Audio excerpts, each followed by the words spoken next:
Assalamualaikum warahmatullahi. Bismillahirrahmanirrahim. Alhamdulillahirabbil alamin. Nahmaduhu wa nasta'inuhu wa nastaghfiruh. Wa na'udzu billahi min syururi anfusina wa sayyiati a'malina. May yahdihillahu fala mudilla lahu wa may yudlilhu fala hadiya lahu. Asyhadu an la ilaha illallah wa asyhadu anna Muhammadan abduhu wa rasuluh. Allahumma salli ala Muhammad wa ala ali Muhammad kama sallaita ala Ibrahim wa ala ali Ibrahim wa barik ala Muhammad wa ala ali Muhammad kama barakta ala Ibrahim wa ala ali Ibrahim fil alamin innaka Hamidum Majid. Rabbi shrah li sadri wa yassir li amri wa hlul 'uqdatam min lisani yafqahu qawli, amma ba'd. Alhamdulillah, kita bersyukur kepada Allah SWT tempat kita berkumpul lagi. InsyaAllah hari ini menyambung kelas pengajian kita berkenaan dengan tafsir, ringkasan tafsir Ibnu Katsir, yang mana kita sampai ke akhir itu kita habiskan sampai ke 97 Kita baca ayat Quran sampai 100. Tapi kita habiskan hari itu dah masuk pada ayat 97. Sampai apa? Firman Allah Taala, A'udzubillahi minasyaitonirrajim. Innal ladzina tawaffahumul malaikatu zalimi anfusihim. Sebenarnya orang-orang yang diwafatkan, ini dimatikan mereka oleh para malaikat, zalimi anfusihim, yang kena maknai diri mereka sendiri. Okey. Qalu fi ma kuntum. Malaikat tanya kepada mereka, di manakah kalian dahulu? Di manakah fi ma kuntum, pada tempat apakah, pada manakah kalian dahulu? Qalu, mereka berkata, kunna mustada'afina fil ard, kami dulu orang lemah di muka bumi. Qalu alam takun ardullahi wasi'atan fatuhajiru fiha. Lalu mereka berkata, para malaikat berkata, adakah tidak bumi Allah itu luas, lalu kalian berhijrah padanya? Maka faulaika ma'wahum jahannam, maka mereka telah tempat kembali mereka neraka jahannam, neraka wasa'at masira, dan juga ia sebut tempat kembali. So kita dah bincang kat situ dalam ayat yang sebelum ni, last sekali kita ambil, yang dahulu ada di kalangan orang-orang Islam yang mereka ni tinggal bersama orang musyrik, dan bila orang musyrik keluar tentera mereka untuk berperang dengan Islam, maka kumpulan tersebut ikut serta. Lalu mereka pun bila dah bersama kafir dengan musyrik tadi, mereka terbunuh dalam keadaan dalam barisan tentera orang-orang musyrik. Jadi ada di kalangan orang Islam tahu tentang mereka, lalu dia orang berkata ini saudara kami dan sebagainya, dan minta kepada Nabi SAW untuk minta ampun untuk mereka dan sebagainya. Jadi turun ayat, mereka minta Nabi suruh doakan, turun ayat Quran ayat 97 surah Nisa ni. Dan macam kita dikatakan Ibnu Katsir rahimahullah, ayat ni turun pada setiap siapa yang tinggal di tengah-tengah orang musyrik, sedangkan dia mampu untuk berhijrah dan dia tak mampu untuk menegakkan agama. Dia tak boleh menegakkan agama dan tak boleh menegakkan agama, maka dia mengenai diri dia sendiri dan juga melaksanakan atau melakukan kesalahan yang haram dengan ijma'. Nas ayat inilah. Tapi dan keadaan tadi maksudnya mereka tak boleh nak tegakkan. Kita sekarang ni macam ayat ni saya sebut itu sering dipakai oleh kumpulan-kumpulan sesat, cuba untuk ajak orang tinggalkan negeri asal atau tempat asal mereka tinggal dengan alasan sistem riba, manusia maksiat banyak dan sebagainya.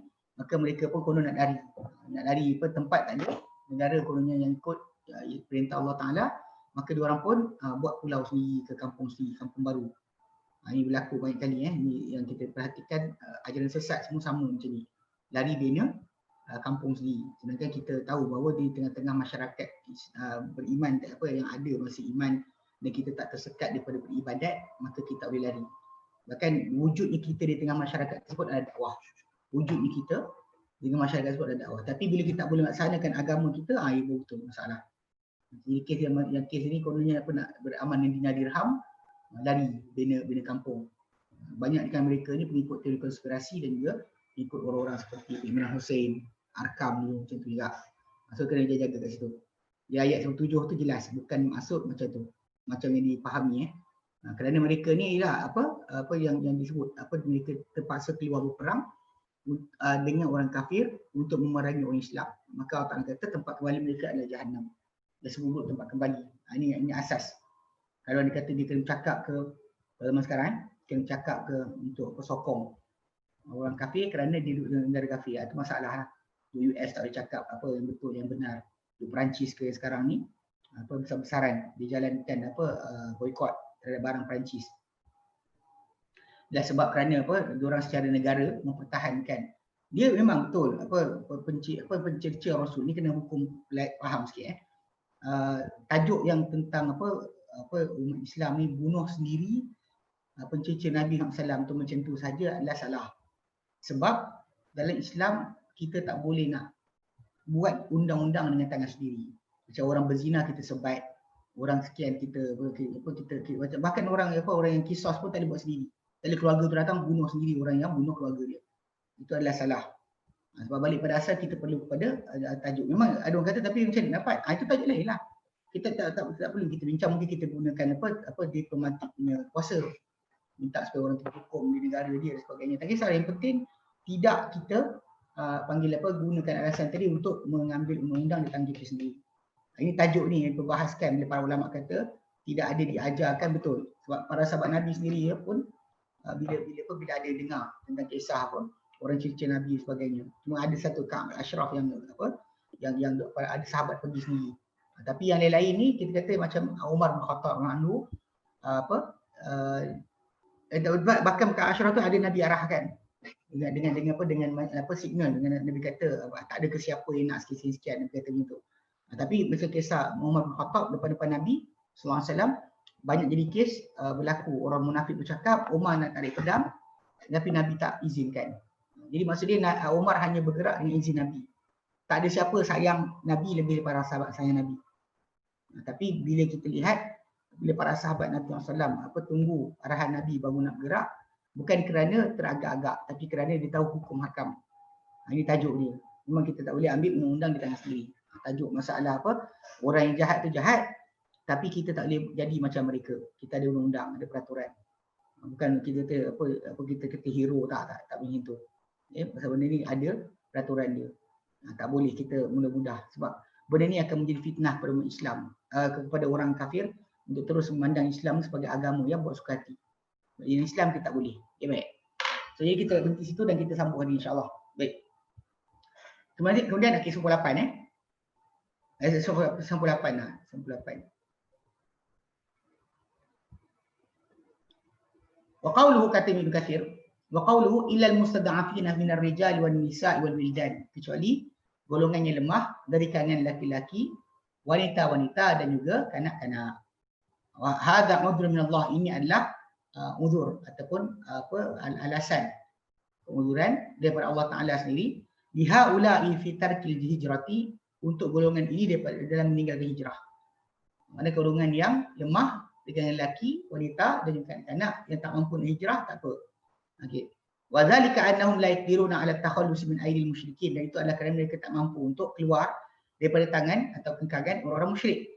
Walau qadiru ma arafu yaslukuna at-tariq. Kalau mereka ada kemampuan, ada duit dan sebagainya, tapi mereka tak tahu jalan untuk tak tahu jalan laluan dia. Ataupun tak reti nak keluar. Ini benda yang kita boleh salahkanlah, memang dia tak tahu. Walihada qala, yang Allah nyatakan lepas tu, la yastati'una, kerana Allah firmankan tidak mereka mampu, hilatan, sebarang hilah, sebarang cara, wala yahtaduna sabila, dan mereka terpetunjuk sebarang jalan. Qala Mujahid wa Ikrimah wa Suddi, berkata Mujahid, Ikrimah dan juga Suddi, yakni tariqah, sebarang laluan. Dia tak ngerti nak lalu, laluan mana nak pergi untuk hijrah. Okey.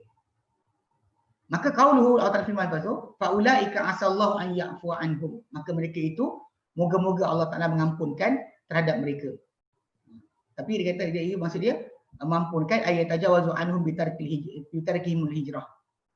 Dia kata Allah Taala lepaskan atau tak ambil kira ke atas mereka atau lepaskan daripada terhadap mereka dengan perbuatan meninggalkan hijrah. Kalau mereka meninggalkan hijrah, Allah Taala boleh lepaskan. Tapi dan asal dalam kalimah tersebut dalam ayat tu minallah mujibatun, dan asal ni kalau kita sama manusia, asal ni moga-moga barangkali, tapi dari firman Allah Taala bila kata asallahu maka dia bermaksud pasti. mujibah, mesti ya.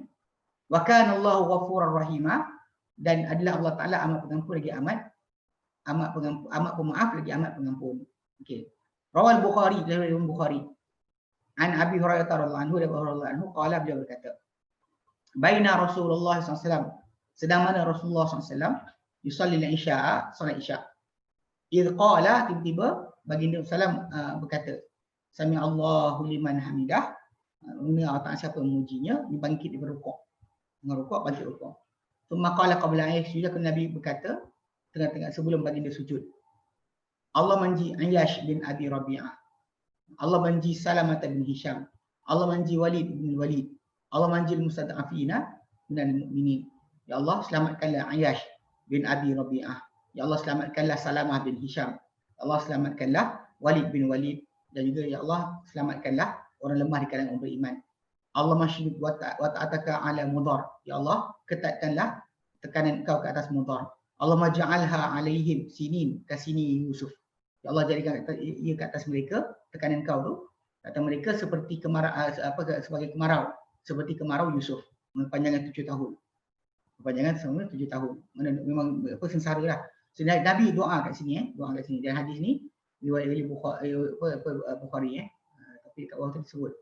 Dia kata dalam matan yang dicetak Fathul Bari, dia kata daripada Abi Salamah sahaja, tanpa sebutan daripada Abu Hurairah. Sedangkan salah daripada para penyalin dalam salinan matan dicetak di atasnya ni. Dia kata yang betulnya pada semua nuskah Bukhari yang sahih adalah ya Allah, selamatkanlah.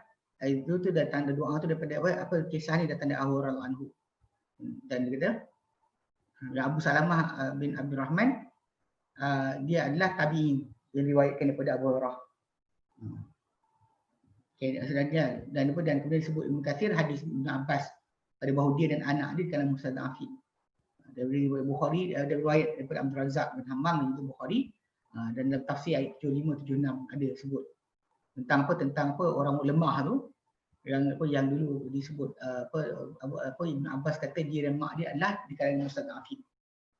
Punca dia sebabkan mereka tak hijrah kecuali tahun ke-7. Tahun ke-7 hijrah baru mereka hijrah ke Madinah. Mereka tinggal di Madinah selama Nabi dah hijrah, dan tak hijrah lagi. Okay, jadi bila Nabi pindah ke Madinah, baru dalam tahun ke-7 lepas perjanjian Hudaibiyah, barulah mereka dapat pindah ke Madinah.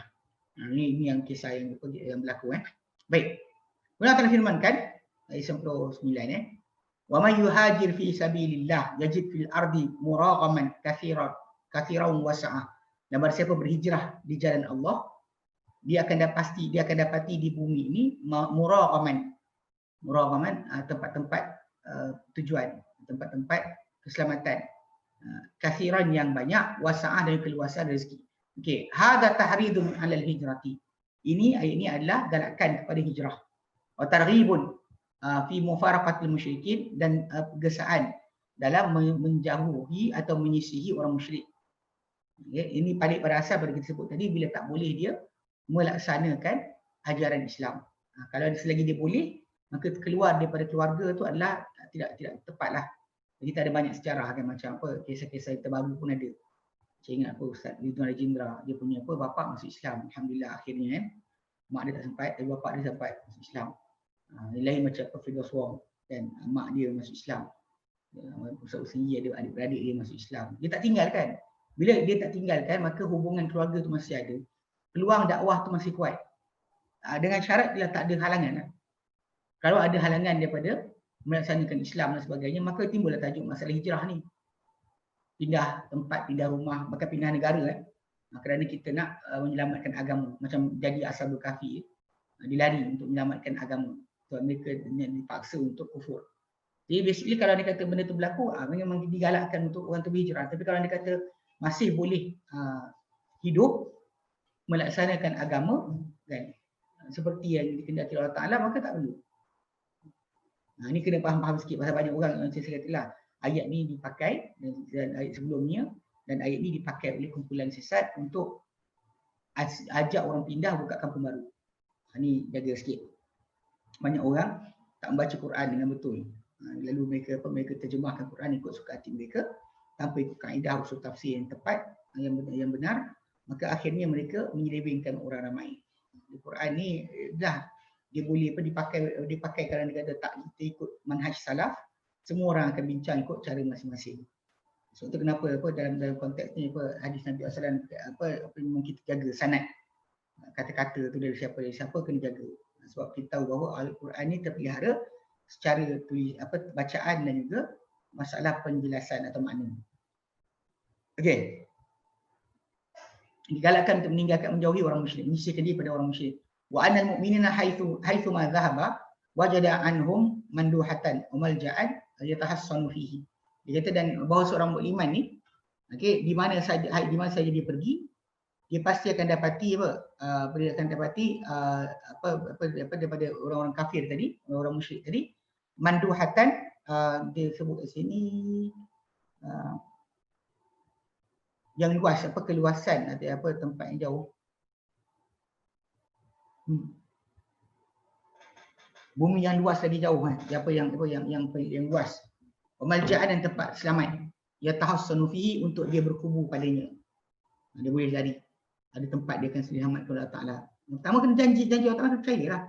Banyak orang ni, tapi saya tak nafikan memang ada berlaku kisah apabila ada wanita-wanita daripada barat di Amerika ni masuk Islam, tertekan, pindah negara Arab tapi dapat jumpa dengan Arab yang sewil. Arab sewil yang tak beriman sangat. Jadi mereka kahwin tapi tak dapat penjagaan yang betul. Itu masalah jugalah. Sepatutnya bila kita kalau ada kata revert orang bukan Islam masuk Islam tu, orang punya priority ni adalah besar. Sebab kalau kita perhatikan hatta zakat pun dikhaskan untuk mereka satu bahagian dikhaskan untuk mereka, menunjukkan bahawa penjagaan untuk orang-orang yang mualaf ni adalah penting. Sebab mereka adalah kesinambungan untuk perluasan dakwah. Tapi banyak orang salah faham kan, dia anggap orang tu tak kuat macam kat Malaysia kita sekarang ni. Ya ada fahaman kan bila Islam tu Melayu, Melayu tu Islam. Kalau yang Melayu mesti Islam, tak juga pun. Sepah je orang Melayu munafik. Sepah je ada yang fasik. So, tak timbul tajuk sebenarnya kat situ untuk jadikan alasan bangsa tu sebagai asas untuk penentuan. Jadi kalau kita faham kat sini memang kita kata macam kalau berlaku kejadian sedemikian, maksudnya ada perkahwinan dengan non-Muslim dan keluarga yang Islam tadi tidak menjalankan tugas mereka dengan betul. Mereka di sisi Allah Ta'ala berdosa lah.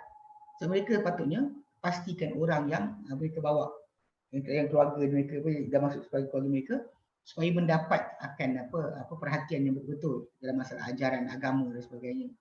Pastikan yang tu dia akan belajar Islam yang betul sampai jadi muslimah yang betul lah.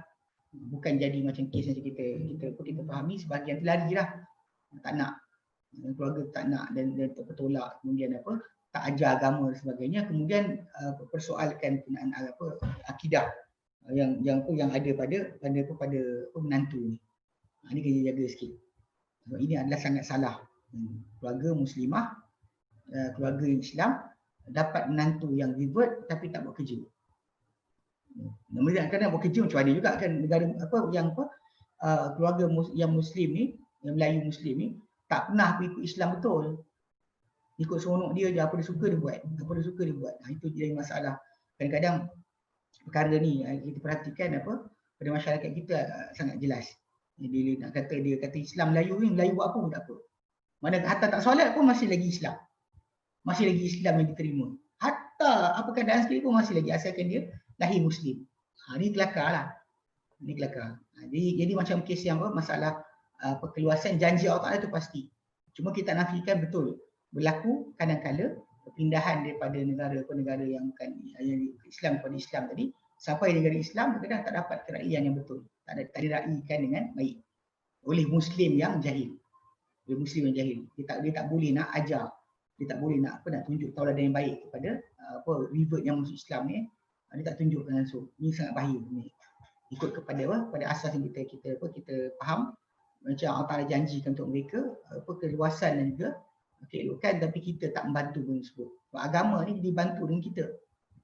Betul Allah Ta'ala sebut dalam Quran, intan seluruh yang suruhkum, kalau kamu bantu Allah Ta'ala bantu kamu. Dia mesti balik pada kita bantu agama Allah.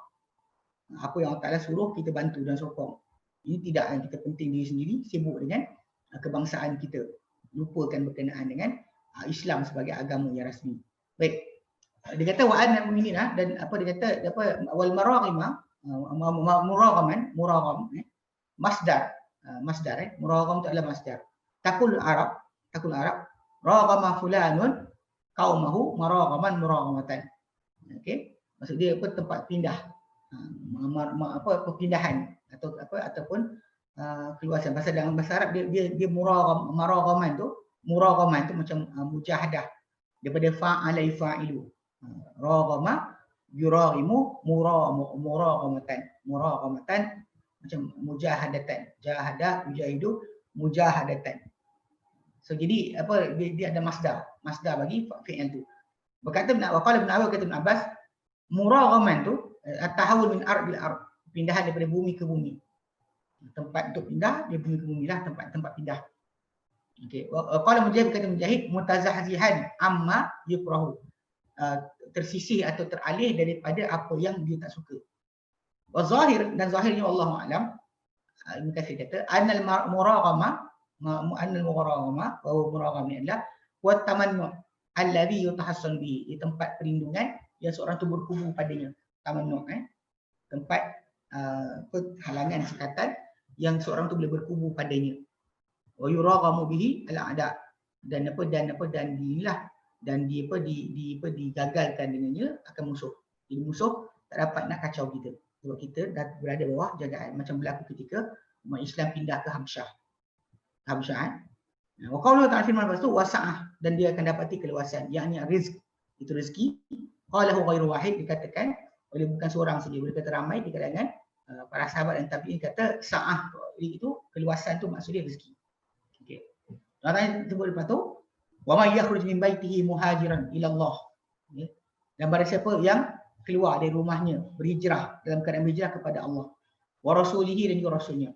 Tsumma yudrikul maut, kemudian dikejar dia oleh kematian, didapati dia oleh sempat kepada dia oleh kematian, faqad waqa ajruhu ala Allah, maka telah jatuh atau telah tetap ganjarannya kepada Allah, di sisi Allah Taala. Ini di atas Allah Taala telah mewajib didapat pahala.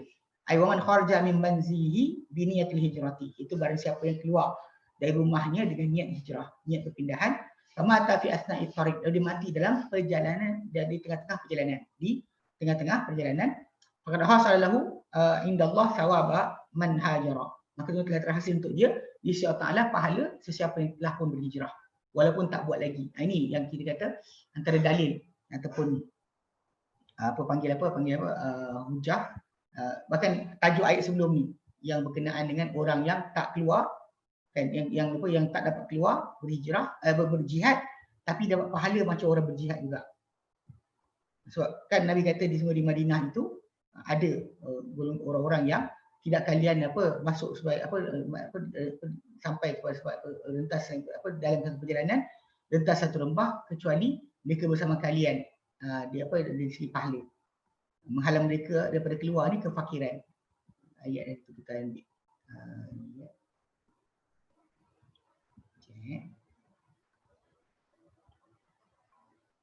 Ada itu kita ambil muka surat yang ke-559 Islam.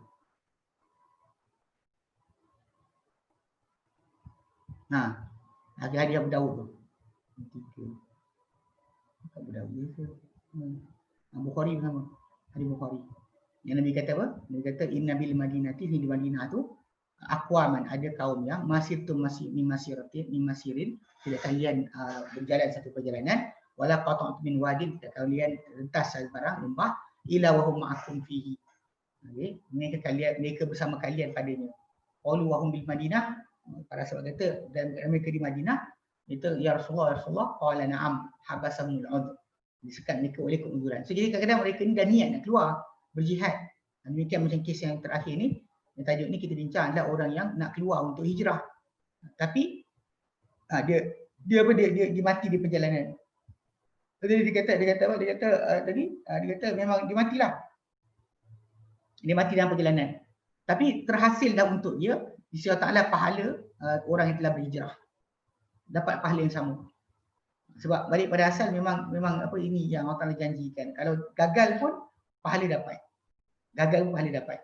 Maka dia kata macam qala, dia kata kama sabata fi sahihain wa ghairihima, sebagaimana sabit dalam sahihain dan Bukhari Muslim, dan selain kedua-duanya min sihah wal masanid wal sunan, pada kitab sahih, sunan musnad dan sunan-sunan, min Umar bin Khattab an Umar bin Khattab bin Umar bin Khattab anhu qala, dia berkata qala Rasulullah sallallahu alaihi wasallam innamal a'mal binniyat, hanyalah amalan-amalan dikira dengan niat.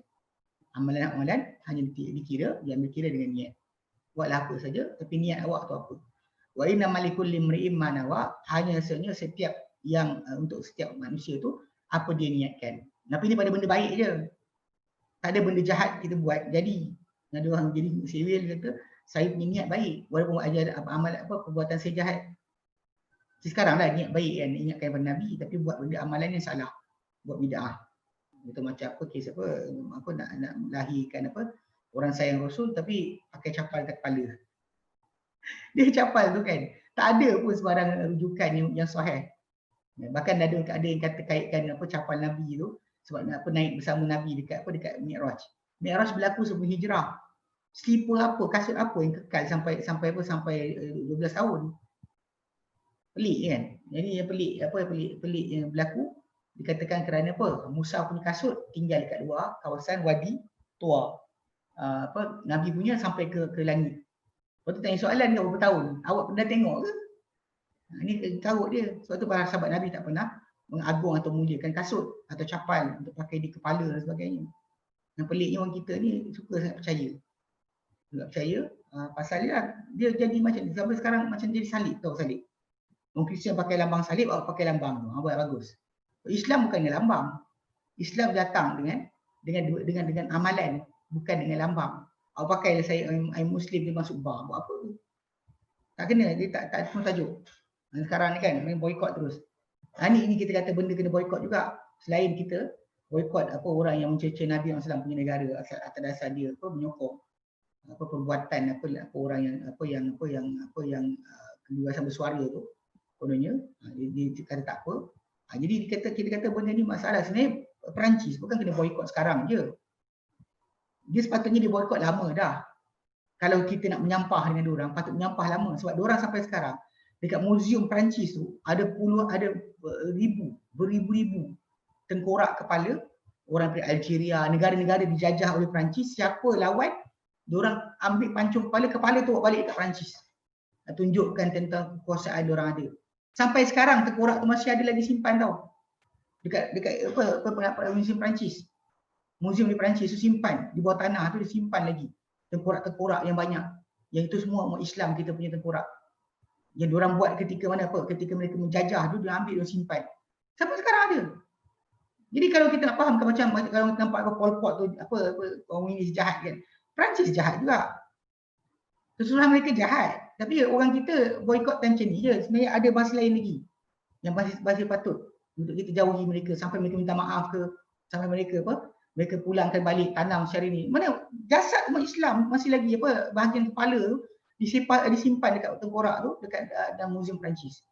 So apa kita sebagai umat Islam? Biarkan saja.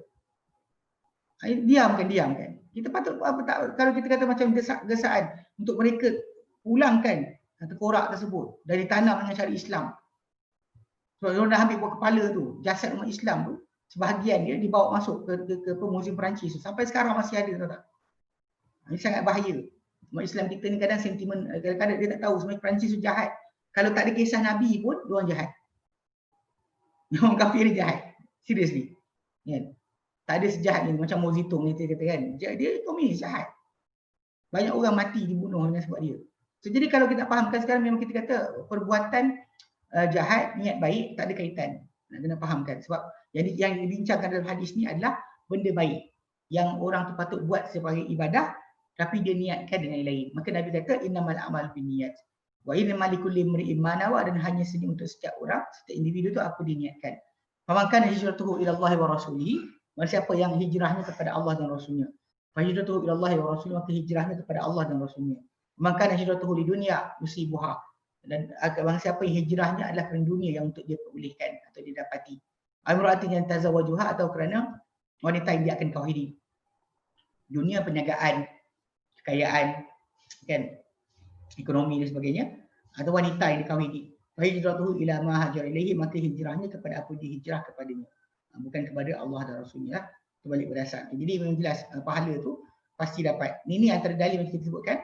Dia adalah dalil tentang bagaimana kadang-kadang amalan manusia tu lagi baik daripada niat seorang manusia tu kadang-kadang lebih baik daripada amalan dia. Kalau tak dapat buat pun tetap dapat pahala. Macam orang yang nak bangun malam, siapkan semua persiapan tapi tertidur. Maka tidur tu Allah Ta'ala sedekah pada dia dan pahala dapat penuh. Semua tu berdasar pada tajuk niat. Sekarang untuk nak keluar memang kita kata ada Dia kata wahada, dan kata Ibnu Katsir wahada amun fi hijrati fi kulli a'mal. Dan ini umum pada hijrah dan pada semua amalan. Ini disebutlah wa minhu al hadis thabit fi sahihain. Ya. Di antaranya adalah hadis yang sabit dalam Sahih Al-Bukhari Muslim fi rajuli, berkenaan seorang lelaki alladhi qatala 99 nafsa, yang telah bunuh 99 nyawa. Yang kita bincang itu ketika tajuk tentang membunuh, bunuh dengan sengaja tu. Kan kita kata ada pendapat kata tak ada taubat. Pendapat kata taubat, jumhur kata taubat, ini antara dalil dia. Antara dalil dia. Dia kata kemudian dia kata nama semua akmal bizalikal abidi mi'ata, yang disempurnakan dengan abid, worshipper, seorang yang tak ada tak ada knowledgeable. Dalam agama memang dibezakan seorang abid dengan seorang alim. Abid ni banyak ibadat tapi jahil. Mungkin jahil mungkin jahil. Tapi alim ni yang tahu akan hukum hakam. Jadi dia beza. Sebab lelaki yang bunuh satu orang tu, dia asalnya bunuh 9 je. Lepas tu dia minta orang ramai tanya, mana orang paling alim, orang tunjuk pada seorang abid. Dia orang tunjuk pada abid tersebut, dia punya persoalan dia tanya pada abid tu kata tak ada taubat. Dia tanya kan ada 9 orang dia bunuh, ada tak taubat? Tak ada. Dia bunuh cukup 100. So masalah alim, dia tanya seorang alim, hal lahu min taubatin, adakah dia ada sebarang taubat? Faqala wa man yahulu bainaka wa bainat taubati. Maka berkata seorang alim, yang alim tu yang mengetahui tu, dan siapakah boleh sekat antara engkau dengan taubat? Tsumma arsyadahu ila an yatahawwala min baladihi ila baladin ukhra. Kemudian dia orang alim tu beri panduan pada lelaki tersebut untuk berpindah daripada negeri dia ke negeri yang lain. Yu'badullahu fihi, yang Allah disembah pada negeri tersebut. Falam martahala min baladihi muhajiran ila al-balad ukhra. Maka bila dia keluar daripada negeri dia dalam keadaan nak berhijrah ke negeri yang lain, adrakahul mautu fi asna'it tariq, lalu telah sempat atau mengejar dia kematian di tengah-tengah jalan. Faqtasamat fihi malaikatur rahmati wa malaikatul azab, lalu telah bertengkar atau bertelagah mengenai hal dia ni, malaikat rahmat dan malaikat azab. Ini sebab bila roh kita dah dicabut, maka lepas malaikat maut cabut nyawa kita, roh kita akan disambut oleh idea malaikat rahmat atau malaikat azab. Yang Nabi sebut malaikat rahmat ni dia akan datang sejauh mata memandang, wajah bercahaya macam matahari, semua menembuhkan roh tersebut keluar. Sedangkan kalau yang kafir atau munafik, maka akan datang malaikat yang berwajah hitam. Yang ini yang Nabi sebut sebagai malaikat. Ini antara dalil bahawa sebenarnya macam kes lah, bila kematian berlaku memang malaikat hadir. Sebab tu kenapa Nabi SAW pesan, bila ada kematian berlaku, janganlah seorang tu berkata kecuali kebaikan saja. Sebab malaikat mengaminkan akan doa orang-orang yang hadir. Jangan cakap kecuali benda baik yang sebut muka-muka. Sebab malaikat mengaminkan. Malaikat hadir bersama-sama ketika kematian itu berlaku. Cuma malaikat rahmat atau malaikat azab.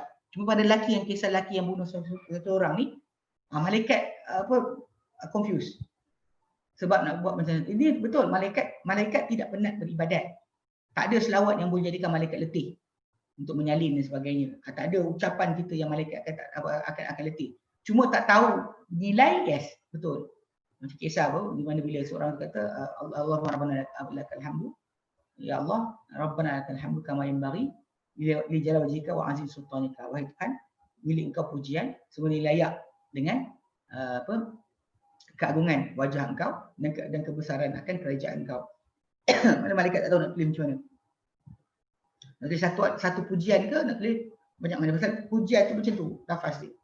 Maka diorang saling jumpa Allah Ta'ala dan mengadukan hal. Dia kena naik ke atas, tanya kepada Allah Ta'ala tentang tajuk ni. Dia kata, hamba kau ya Allah, kata-kata kami tak tahu tulis macam mana. Maka Nabi kata, Allah Ta'ala kata, tulis macam hamba katakan, aku akan balas mereka nanti. So jadi benda cerita bab macam ni kita pasal malaikat ada improvisation. Tak ada improvisation. Jadi dia ajak improvisation masalah. Dia tak ada macam kita dapat satu benda kita akan expand tajuk tu sampai besar. Tapi pada malaikat tak. Dia akan limited kepada apa yang diorang diberi pada mereka saja. Yang luar dia tu mereka tinggalkan, mereka tak akan luaskan. Okey. Maka dia kata faqala haula, maka berkata golongan malaikat-malaikat yang malaikat tu plural satu ramai. Malaikah plural Maka berkata golongan ini innahu ja'a ta'iban. Dia datang dalam keadaan nak bertaubat. Betul? Waqala haula berkata malaikat yang azab, malaikat azab, innahu lam yasil ba'du. Dia tak sampai lagi. Fa umiru ay yuqisu ma bainal ardain. Lalu mereka diperintahkan, dua kumpulan malaikat tu diperintahkan untuk mengukur apa di antara dua negeri tersebut. Mana maksud dia daripada lelaki tu duduk mati daripada tanah tempat asal dia kepada negeri tempat dia berpindah. Mana lebih dekat. Okey. Fa ila ayyuhuma kana aqrabu fa huwa minha. Maka kepada mana satu dua negeri tersebut atau tanah tersebut dia lebih hampir, maka dia daripadanya. Dia termasuk daripada kumpulan itu. Fa amarallahu hadhihi an yataqaraba min hadhihi wa hadhihi ayataba'ada. Lalu Allah Taala perintahkan kepada tanah ni, tanah yang tempat orang beriman tu untuk mendekat pada lelaki ni, dan hadi antab enggak. Allah Taala suruh dia ni menjauh. Taqtariba suruh dekat yang ni. Watab mudah dan jauh. Watab mudah jauh. Jauh, tanah tu jauh. Yang tanah ni mendekat. Allah Taala suruh. Wajadu aqrab ila al-ardi allati hajara ilaiha bishibrin. Lalu mereka dapati dia lebih dekat ke tanah atau bumi yang dia nak berhijrah kepadanya dengan sejengkal lebih. Faqawadatul malaikatur rahmah. Lalu dia dicabut dia sambut dia oleh malaikat rahmat. Roh dia dah sedia dah untuk disambut, tapi malaikat rahmat tak tak. Jadi kat sini kita faham bahawa kisah ni antara kisah benar berkenaan dengan niat seorang itu kadang-kadang boleh menjadikan untuk dia dapat pahala penuh. Okey, kalau dia mati dalam keadaan tak sempat. Warawi Imam Ahmad diriwayatkan an Abdullah bin Atiq. Allah bin Atiq qala, beliau berkata, sami'tu Rasulullah sallallahu alaihi wasallam, Rasulullah sallallahu yaqulu bersabda, man kharaja min baitihi mujahidan fi sabilillah. Barang siapa yang keluar daripada rumahnya dalam keadaan berjihad di jalan Allah Taala. Tsumma qala bi asabihi haula thalathah wal wusta was sababah. Okey. Kemudian Nabi buat jelas. Kan dia keluar, kemudian Nabi buat kiraan dengan jari baginda yang tengah, tiga jenis. Yang tengah, telunjuk dan ibu jari. Dan Nabi kumpulkan. Waqala, dan berkata, wa ainal mujahidun, dan siapa orang berjihad. Siapa orang berjihad yang tunjuk sini. Okey. Fa kharra anda batihi. Pasal ni cerita nak sebut dah satu persatu. Maksud dia keluar berjihad bismillahillah, betul dia buat macam ni. Okey. Fa kharra anda bati, lalu dia jatuh daripada kenderaan dia. Fa mata, lalu dia Dia mati. Waqa ajruhu ala Allah, maka telah jatuh atau telah tetap pahalanya di sisi Allah Taala. Au la darathu dabatun famata, ataupun disengat dia oleh binatang lalu dia mati. Faqad waqa ajru Allah, maka telah berlaku tetap ganjarannya di sisi Allah Taala. Au mata hatfa'an fihi, atau mati macam tu, mati ngejut dia. Jantung ke apa sebagainya, tapi mati itu. Hatfa'an fihi itu maksud dia macam tu saja. Mati macam tu saja tanpa sebab, tak nampak sebab apa. Faqad waqa ajru Allah, kata, maka telah jatuh atau tetap ganjaran di sisi Allah Taala, yakni bihatfi anfihi ala firashihi. Dia kata bihatfi anfihi, di atas pembaringan dia tidur itu. Wallahi innaha la kalimatun ma sami'atha min ahadin min Arab. Dia kata kubila Rasulullah sallallahu mengqatala qas'an faqad istaujaba ma'at. Dia kata Allah berkata Abdullah bin Atiq, demi Allah, innaha la kalimatun, ia benar-benar satu kalimat, la kalimatan ma sami'atha min ahadin min Arab. Dia tidak mendengar dia sesiapa di kalangan orang Arab. Ia aku bila Rasulullah sallallahu sebelum Rasulullah sallallahu maka telah qas'an faqad istaujaba ma'ab. Barang siapa yang terbunuh enggak keluar. Qas'an. Okey. Qas'an ni maksud dia apa? Qas'an ayat dia insan fa yamutu makanahu. Dipukul dia oleh seorang insan dan dia mati gitu. Wa apa dia fahasuna apa dia kata hasuna marja' ba'dal maut. Dia mati dibunuh lah maksud dia. Mati dibunuh. Maka telah wajib untuk dia tempat kembali yang baik lah. Tempat kembali yang baik. Ikut pada hadis tu datang maksud dia kalau sekiranya tak mati bertempur pun, mati tidak bertempur sekalipun, tetap dikira mendapat pahala syahid. Tak ada. Keluar dah maka dia akan dapat. Assalamualaikum. Ustaz, macam mana sekarang ni orang Islam yang negara berperang example Syria, dia pelarian ke negara bukan Islam. Dia okey, dekat sini masalah dia kalau dia kata ikut pada asal, kalau di negara bukan Islam, dia pindah tu dia boleh untuk beramal dengan Islam. Okey, terhal. Dia perpindahan tadi dengan syarat kita pergi tempat yang tak terhalang kita beramal. Selamatkan nyawa. Memang kita kata selamatkan nyawa tadi.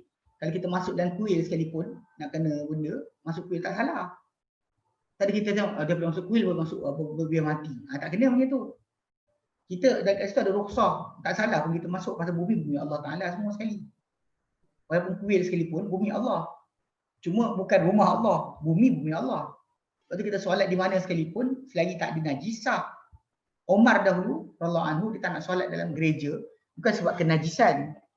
Tapi sebab kerana apa? Tak nak nanti orang Islam ikut. Nantilah sekali akan menyempitkan kepada orang-orang Kristian tempat-tempat ibadat mereka.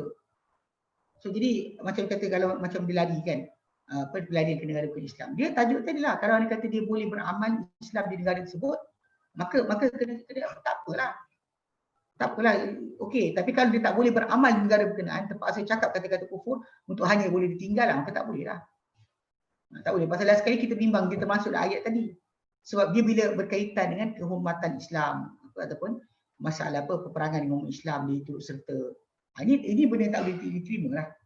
Dia menjadi aset untuk orang kafir serang Islam, tak boleh. Dia kena tinggalkan.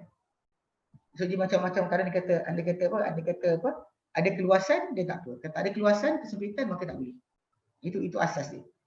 So balik pada asas perpindahan para sahabat ke Habasyah dulu pun punca dia sebab Nabi suruh atau Nabi izinkan sebab di situ tempat mereka boleh beribadat dengan tanpa gangguan. Itu tajuk asal. Kalau dia kata mereka terganggu dia dapat pindah lah pula. Dia tajuk dia adalah tekanan. Ada tak akan jadi. Kalau dia kata dan hijrah pula ada dua sudut, dia dua keadaan. Hijrah yang wajib yang ketika Nabi SAW ajak para sahabat hijrah dan memang ada option tu. Dia ajak siapa masuk Islam tu pindah ke Madinah sebab meramaikan orang di Madinah tu adalah penting untuk kekuatan pembinaan masyarakat. So, masyarakat mesti ada manusia. Tak ada manusia, masyarakat tu nak bina bangunan macam mana? Nak bina pipe ke, longkang ke, macam mana kalau tak ada orang? Kalau ada kita dan keluarga kita je, tak ada orang lain, maka tak timbul tajuk. Jadi sebab tu, membanyakkan masyarakat tu bagus. Banyakkan ramai masyarakat bagus. Tapi untuk jadikan apa itu alasan apa macam inilah ketika mana Nabi SAW ajak orang pindah, semua dia pindah. Tapi dalam sama kira kata Nabi bagi juga izin kepada orang yang tak nak pindah tu. As long as tidak ada apa, provided dia tak kacau umat Islam lah, tak rosakkan Islam. Itu benda kena jaga juga. Kadang orang kita salah faham, dia ingatkan bahawa boleh untuk kita semata-mata tu asalkan selamat nyawa, tak. Macam baru saya baca pelarian daripada Syria kot. Dikatakan tahan beberapa bulan dekat airport, dekat tempat tahanan kan. Maka dia masuk secara haram. Lalu kemudian dia kata apa yang dibuat oleh Malaysia tak ada ikut kepada standard antarabangsa dan sebagainya. Negara Eropah yang terima rakyat luar terpaksa dia bukan terima sebab kerana peraturan. Rakyat dia pun tak ramai dah. Sedorang kan di sana mengamalkan hidup seks bebas dan sebagainya, jadi orang tak kahwin. Sebelum tak kahwin tak siapa nak beranak dengan ramai kan.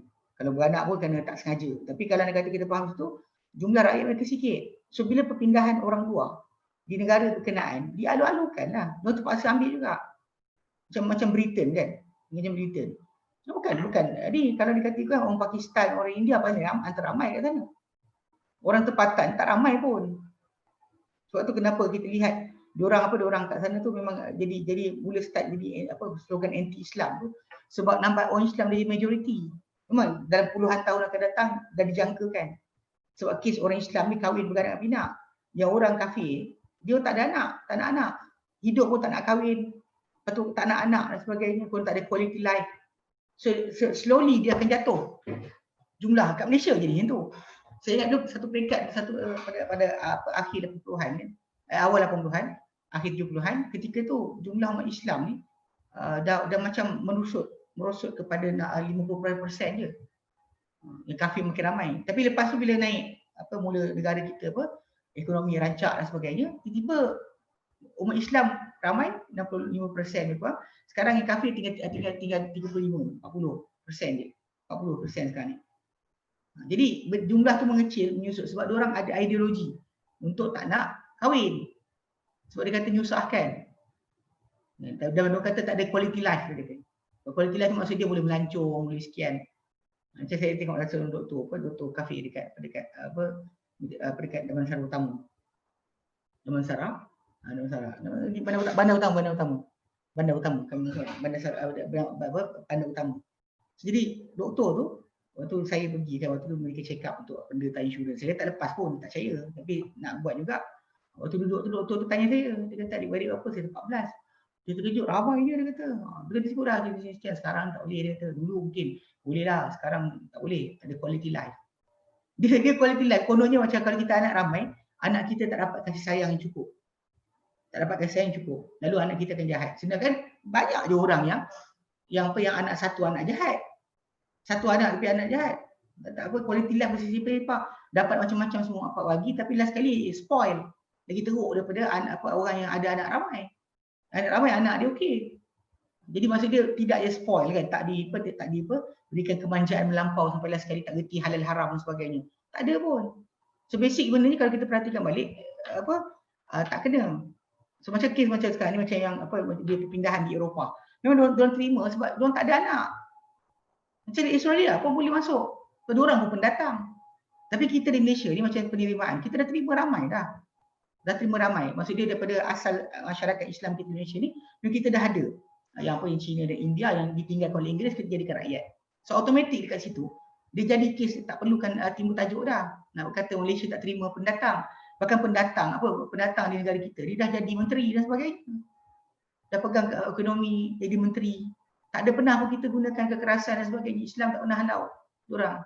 Tadi kita buat rampasan kuasa macam Nazi, tak buat pun. Mana ada. Kalau Nazi buatkan rampas, bunuh dan sebagainya, kita tak buat pun.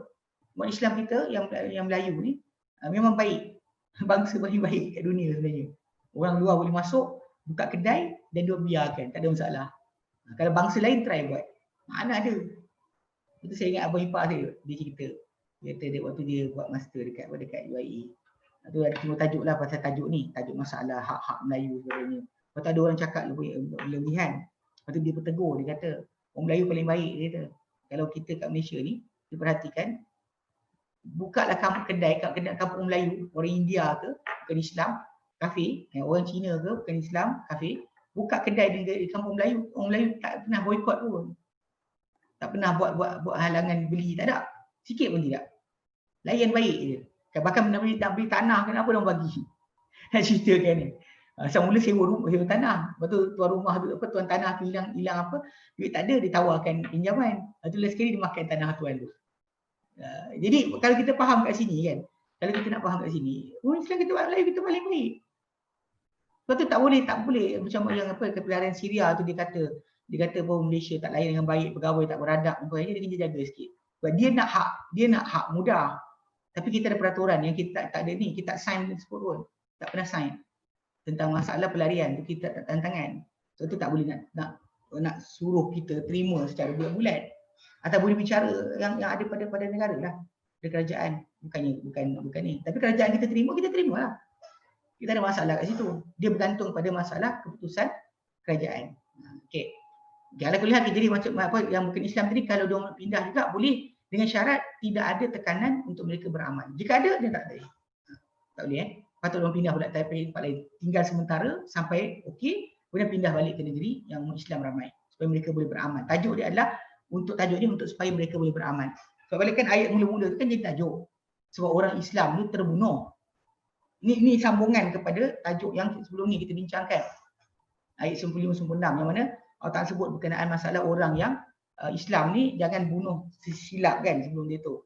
Yang mana kita kata kalau kita ada di kalangan orang beriman ni, dia masuk Islam tapi dia tinggal dekat negara kafir. So bila tentera Islam datang, diorang terbunuh sekali. Walaupun dia sebut la ilaha illallah tapi orang bunuh juga. Ala kulli hal itu satu part daripada yang Muslim. Yang pada dua orang pula. Sebab tu kat sini dalam ayat ni kalau kita baca dua part. Part untuk pelaku kesalahan, part untuk orang kena yang dikenakan kesalahan. Mana dua-dua kena jaga hak masing-masing. Maksud dia pada yang nak membunuh, dia kena jaga hak dia. Jangan tanya orang tu. Kalau Islam jangan bunuh. Tapi kalau dia kata yang kedua pula pada hak orang yang duduk dekat negara kafir tadi, dia pun ada tanggungjawab juga. Dia tak boleh kekal dalam keadaan itu. Macam kes aurat lah. Macam aurat kan. Untuk lelaki haram tengok. Untuk perempuan cover je aurat. Nampak tak dua pihak? Dia tak disuruh untuk satu pihak je jaga diri, satu pihak biarkan. Dan salahkan pihak tak jaga diri. Macam kalau dia kata artis-artis dan sebagainya kan buat apa? Gambar-gambar tak elok dekat Instagram ke sebagainya kan, dekat apa tak kiralah Facebook ke, tayang ketiak lah sebagainya. Okey, ni kebodohan lah. Dia buat gaya macam tu, lepas tu dia harap orang sangka baik. Okay, betul, orang yang tak tahu, dia tak kenal, dia tak boleh sangka buruk. Tapi dia juga jangan buat perangai bodoh. Pergi laksanakan benda yang menyebabkan orang kan fikir buruk tentang dia. Betul, Umar bin Khattab dia kata, barang siapa yang letak diri di dalam tempat fitnah, maka jangan cela, jangan marah, jangan dia mencela sesiapa kecuali diri dia. Kalau dia kata orang kata kemukan pada dia, dan dia setuju je lah. Dia sepatutnya fikir itu sebab betul dua sudut. Macam orang mencuri potong tangan. Orang yang simpan yang punya tuan barang pun kena simpan yang baik. So basically kena dua pihak. Dalam Islam tak hukum satu. Dia letak dua-dua sekali. Macam kes ni kan. Pada orang yang membunuh orang Islam yang telah mengaku Islam ataupun orang yang membunuh dalam kesilapan dan peperangan, okey, dia ada kesalahan dia. Tapi dan bahkan kena denda. Tapi pada masa yang sama orang yang dibunuh tadi, dia pun kena ada tanggungjawab juga. So kita tak boleh kata orang kena jaga kita. Mana kita kena sama-sama dua pihak. Islam tak pernah suruh satu pihak je bertanggungjawab. Satu pihak lagi lantakkan. Macam kes keluarga lah. Suami kena bertanggungjawab untuk nafkah isteri sebagainya. Dan isteri pula kena hormat suami. Dia dua pihak. Dia tak boleh salah satu je. Sebab tu kena jaga sikit. Banyak orang salah faham ni satu pihak. Zaman sekarang kan bila ada artis buat bukan-bukan, lepas tu ada orang komen lucah, marah. Macam kenapa nak marah? Memang awak dah dedahkan diri awak untuk benda tersebut. Orang terangsang. Bila orang terangsang, dia akan fikir tak waras. Bila tak waras, dia akan buat pembukaan. Bukan. Dia nak buat marah siapa?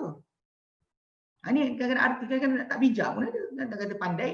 Kadang-kadang ada keluar MRSM, ada keluar apa sekolah-sekolah yang kayak apa yang pandai, TKC dan sebagainya lah. Yang penting masalahnya keluar dari sekolah-sekolah yang hebat, MCKK ke. Tapi dalam masa sama, dia tak reti dua pihak.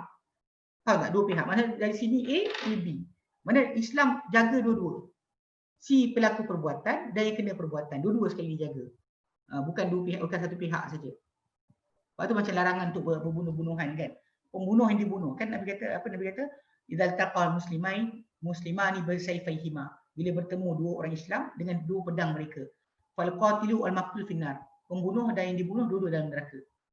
Lepas tu para sahabat kata Rasulullah, kan orang ni dibunuh kita faham tak? Yang membunuh saya faham tak? Yang dibunuh pun kenapa? Nabi kata dia pun nak bunuh keluarga saudara dia. Dia pun dalam usaha untuk bunuh. Sama-sama dalam neraka. So basically kalau negara kat situ tak ada siapa yang untung, tak ada siapa yang menang. Islam tak pernah ajar macam tu. Macam dekat maksiat. Bila dibuat, sepatutnya dua pihak akan bertanggungjawab. Macam dedah aurat. Kemudian bila orang buat isyarat lucah ke sebagainya, marah. Dah awak gambar apa awak letak? Awak letak gambar apa, letak makanan saya tak apa, dia tak gitulah. Mulut muncung dan sebagainya. Pakai baju tak cukup. Kemudian mengharapkan untuk orang fikir baik. Kenapa orang nak fikir baik? Jadi fikir kalau dia kata gaya hidup anda macam orang kafir yang tak berakhlak, macam mana awak boleh nak harapkan orang Islam harap awak seorang bertakwa? Macam mana boleh bertakwa tu datang? Sedangkan takwa tu depan-depan tak dijaga. Dia pelik ke orang Islam kita ni? Inilah kita kata utama yang tadi hati-hati Islam. Pakai baju tak cukup, lepas tu nak orang sangka baik. Jaga hati saya baik. Astagfirullahalazim. hubungan dengan Tuhan, hubungan dengan manusia. Kalau dia kata orang tak jaga hubungan dengan Tuhan, dengan manusia apatah lagi. Ya. Pasal manusia ni punya hubungan kita dengan semua manusia lebih kepada masalah apa nak dapatkan apa faedah. Kan cakap baik lembut supaya orang tak tolak penjagaan kita dan sebagainya. Tak tegas, tak cakap benda betul sebab takut dibuang kerja dan sebagainya. So basically kalau kita faham kat situ, kita dengan manusia ni kadang-kadang bercakap baik pun ataupun buat akhlak baik, ada apa set satu lagi. Tapi kepada Allah Taala pun kita ada tanggungjawab. Kepada Allah SWT pun ada tanggungjawab yang kita kena tunaikan. Pasal kalau kita tengok orang tu tak nak tak nak menutup aurat, maksud dia dengan Allah Taala hubungan tak bagus. Siapa kata bagus pula? Memang dosa jugalah. Cuma masalah sudut apa? Dan jangan cakap pula macam, ya ustaz tapi dia tak mengumpat. Ustaz orang tu apa pakai tudung tapi mengumpat. Mengumpat satu kesalahan. Satu aurat satu kesalahan yang lain. Tak ada kita bandingkan macam pencuri dengan perompak. Siapa lagi baik? Itu kena jaga. Jadi sebab tu macam kes ayat ni yang kita baca ni, dua pihak sebenarnya.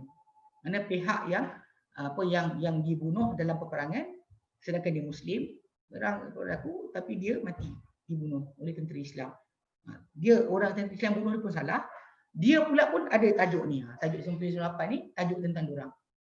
Sampai apa tentang diorang tentang masalah orang yang tak nak pindah walaupun dah hadapi masalah di tempat mana dia berada. Pasal benda ni akan berkait masalah akidah dia. Kalau akidah dia tak terjaga, dia baik dia pindah. Macam Ashabul Kahfi tu. Itu betul. Dari bawa agama, dari bawa akidah. Nak bawa diri, rasa nak terus beriman. Kalau tak nak beriman, boleh je ijtihad. So, jadi boleh itu. Okay. Baik.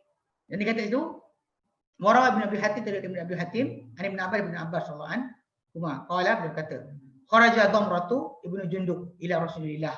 Telah keluar Damrah bin Jundub kepada Rasulullah SAW. Pemata fit tariq qabla an yasil ila Rasulillah. Okay. Lalu dia mati dalam perjalanan sebelum sampai ke Rasulullah SAW. Pada zalat dah turunlah ayat. Yang Damrah ni bin Jundub ni, dia asalnya bukan Islam lah. Dia bukan Damrah bin Islam. Kemudian dia masuk Islam dan dia cuba untuk hijrah kepada Nabi SAW. Tapi dalam perjalanan dia mati. Damrah bin Jundub. Damrah bin Jundub. Okay, Damrah bin Jundub ni bin Abil As Al-Jandai Al-Ghamari ataupun Al-Laythi. Dikatakan nama dia Habib bin Damrah, ada kata Damrah. Ada kata dan dikatakan Damrah bin Jundub lah. Ada terbalikkan. Okey, tapi dia kata yang ni dia kata apa misal seorang daripada Bani Laith. Okey. Bila hijrah Nabi SAW ke Madinah, Damrah ni dia lelaki Muslim. Dia lelaki Muslim. Lalu dia lambat keluar di Mekah, dekat Mekah. Dia sakit. Dan dia ni ada masalah mata dia sakit. Mata tak lihat. Okey, dan dia seorang yang mewah lah, mempunyai harta. Dan dia ada 4 orang anak lelaki. Dan dia turun ayat kan, tak serupa orang yang duduk di kalangan orang beriman yang tak mempunyai penyakit, yang ayat 15 dia. Dia dapat kelonggaran lah. Daripada orang miskin dari Mekah sehingga turun ayat Quran lah. Ayat 97. Okay. Lalu dia kata ini adalah mengejutkan. Jadi dia kata ya Allah, dia kata apa dia kata engkau dah sampai habis dah dalam masalah kemaafan ataupun uzur dan juga hujah. Dan tiada keuzuran dan tiada juga hujah. Kalau hilang penglihatanku, aku tak mampu untuk sepergilah. Tapi aku ada harta dan juga hamba. Ya Allah, aku akan bantu engkau dengan rasul engkau dengan diriku sendiri. Tapi aku tak akan balik dia dia kata wa anni a'udu ila sawadil musyrikin ila daril hijrah. Dia keluarlah. Lalu apa nak ramaikan umat Islam. Walaupun dia ada alasan tapi dia nak keluar juga. Okey. Lepas tu dia kata pada anak-anak dia, keluarkan aku daripada Mekah. Sesungguhnya aku kerana ia telah menyedihkan aku atau membunuh aku, rasa runsing. Kerunsingan duduk dalam Mekah tapi dia runsing. Tak suka, tak seronok. Lalu kepada mana? Dia kata ke sana, ke Madinah lah. Dia nak kepada tempat Madinah. Lalu mereka pun bawa dia lah, dia tua. Damrah bin Jundub ni tua. Lalu bila sampai kat Tanim, dia mati, baru dia keluar. Dari belakang para sahabat Nabi, dia mati sebelum dia berhijrah, maka kami tak tahu adakah dia kata adakah apa kedudukan dia tinggi ataupun tidak. Lalu tanam dia di sisi Masjid Tanim dan turun padanya ayat yang keluar, wa man yuhajir fi sabilillah 100 surah Nisa tu turun pada dia. Yakhruj min baitihi muhajiran ila Allah wa rasulullah yudrikul maut faqad waqa ajruhu ala Allah. Dia adalah orang yang Umrah bin Jundub ni adalah orang yang turun padanya ayat ini. Sebab dia nak keluar dah. Dia tua kan. Tua dan mata tak elok, tapi dia minta anak dia bawa ke Madinah. Jadi dalam perjalanan sampai Tanim, tak jauh, keluar dia mati. Itu nak tunjukkan bahawa macam mana dia dapat pahala si Allah Taala juga. Okey, baik. Wallahu a'lam. Ada soalan lain? Kalau tak ada, tak apa, kita berhenti sini. InsyaAllah kita sambung kemudian ayat 101 pula nanti. Ini masuk pada hukum qasar solat. Tajuk qasar solat. Solat tu ada waktu dia. Baik. Wallahu a'lam. Wa sallallahu ala sayyidina Muhammad. Alhamdulillahirabbil alamin. Wa min syarri anta astaghfiruka wa atubu ilaik. Assalamualaikum warahmatullahi wabarakatuh.